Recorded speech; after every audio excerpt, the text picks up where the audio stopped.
wadooyinku waxay ka mid yihiin ilaha lafdhabarta oo bulshada waxaana jidka wanaagsani ka qayb qaataa kobaca dhaqaalaha iyo isu socodka gaadiidka iyo shacabka ku nool dal. haddii la helo wada hagaagsan oo si raaxo leh u adeegsadaan gaadiidka iyo dadweynaha u kala guusha deegaanada wadanka, waxaa meesha ka baxaya caqabado badan oo ka dhasha wada xumada, waana ta keentay inay gacmaha isu qabsadaan maamulka iyo bulshada ku dhaqan degmada Beledhig gobolka Togdheer inay habiskaa wuxuu qabsaa u bilaabaan isla markaana dayactir ugu sameeyaan wadada halbowlaha isku xidha degmooyinka Beledhig, Warcebraan, Qoryaale iyo degmada Burco ee xarunta gobolka Togdheer. dadweynaha ku dhaqan degmada Beledhig gobolka Togdheer oo kaashanaya maamulkoodu waxa ay bilaabeen hawlgallo lagu banaynayo isla markaana lagu dayactirayo wadada xidhiidhisa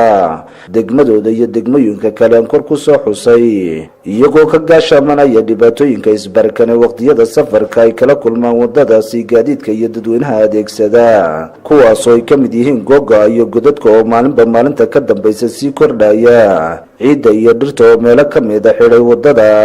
isla markaana rafaad iyo raaxo la-aan ku haya gaadiidka iyo shacabka sida joogtada u adeegsada. gudoomiyaha degmada Beledhig Aadan Saalax Awdiiriye oo ay wehelinayaan odayaasha waxgaradka, haweenka iyo dhalinyarada ka soo jeeda deegaankaasi ayaa sharaxaad ka bixiyay howlgalkan lagu banaynayo wadada iyo halka uu marayo, waxaanay baaq u direen qurbajooga ka soo jeeda deegaankaasi iyo xukuumadda cusub ee uu garwadeenka ka yahay madaxweyne Muuse Biixi Cabdi, waxaana hadaladoodii ka mid ahaa halkan waxaan uga dirayaa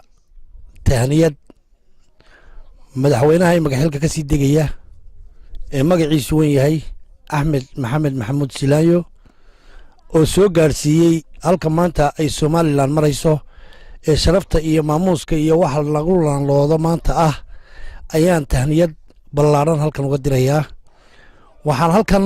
ku soo dhaweynayaa oo aan leeyahay hambalyo madaxweynaha cusub ee jamhuuriyadda Somaliland mudane Muuse Biixi Cabdi, oo ay tahay degmadan maanta aan anigu gudoomiyaha u ahay degmadii sida weyn looga doortay. madaxweyne degmadan aad iyo aad baa lagaga jecel yahay, cududda iyo laxaadka iyo taageerada ay degmadan isla ka garab taagtayna waa dareensan tahay iyo codka uga soo baxay. sidaa dadka hore ay soo sheegeen, tahniyad soo dhowo baanu ku leenahay madaxweyne mar labaad iyo mar saddexaadba. dadkii deegaankan lahaa ayaan baaq uga dirayaa. baaqaan u dirayaa waxa weeye muuqaalka indhihiinnu ay qabanayaan ee ay aragtaan waxa weeyaan waddadii Beledhig oo dadkii shacabka ahaa ee deegaanka ahaa ay yacni waxa weeye samaysanayaan oo ay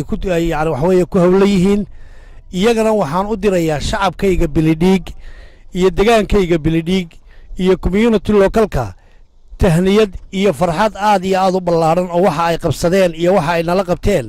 ilaahay ha ka jisaysiiyo culimada iyo codkarka iyo cuqaasha intaba. degmada Beledhig ama Xaaji Xasan Geelle gobolka Togdheer ee jamhuuriyadda Somaliland ka mid ka ah sida cid walba u taqaan.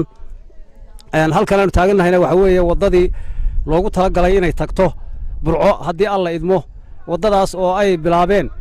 dadka deegaanka degmada Beledhig xoogooda iyo xoolahooda iyo maaragtay curintooda ku bilaabeen in muddo aana soo socotay, haddana ku maraysa masaafo ku dhow 9 kilomitir. shaqadiina sida aad arkaysaan ka socoto, gaadiidkii tuban yahay, dadkii oo mutadawiciin ah oo xoogooda bixinaya oo raba inay iyagu wax qabsadaan tuban yihiin. meesha fiican ee la arkayo la soo gaarsiiyey ciddii gacan ka geysatayna waan u mahadnaqaynaa. haddii ay ka dhigaan madaxweynaha cusubna hambalyo, kii ka tegayna waanu sagootiyanna hambalyaanu leenahay. madaxweynaha iyaguna madaxweynayaashii hore wuxuu dheer yahay, farduhuu fuulaa, diyaaradahana wuu kaxeeyaa. halkan waxaanu taagannahay waddadii degmada Beledhig. halkan wejigii koowaad weeye, waxaanu qaadaynaa maanta wejigii labaad. wejigii koowaad waxaa noo suurto gashay inaanu kaxayno in gaadhaysa 10 kilomitir ilaa 9 kilomitir. imikana waxa ku xigta oo aanu qaadaynaa wejigii labaad Beledhig ama Xaaji Xasan Geelle,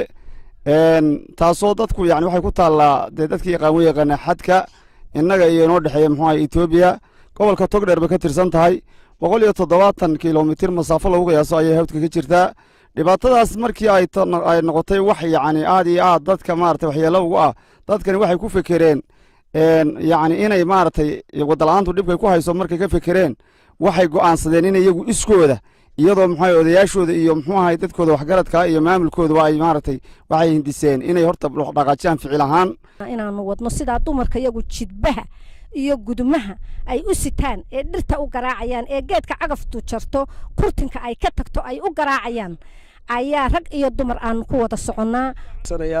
halkaa qodob wuxuu yahay labada shirkadood ee magaalada degan ee ka dhisan ee hantidii dadku ay jeebkoodu gashay waa shirkadda Telesom iyo shirkadda Somtel dhowr iyo 20 sanadood ay joogeen midna waxa caawimooyinka ay bixinayaan waxay ka qabteen iyo wax ka soo gaadheen ma jiraan labada shirkadood waxaan ka codsanayaa inay hawsha maanta jirta ka dhex muuqdaan dawladuna waa tii hore u tiri wax qabso aan wax kuugu dare wax baanu qabsanay waadna aragtaan waanu ismuujinay waanu tashanay wixii la noogu dari lahaa halka aanu taaganahay dawladda ayaa ka mas'uula madaxweynaha cusub ayaa ka mas'uula sanayna oo ka codsanayna madaxweynaha cusub in wadada naloo sameeyo wadada naloo dhagax dhigo oo wadada naloo dhameeyo سعيد سلبان نور تيفي قرنك الصومالي لان مقالة برعو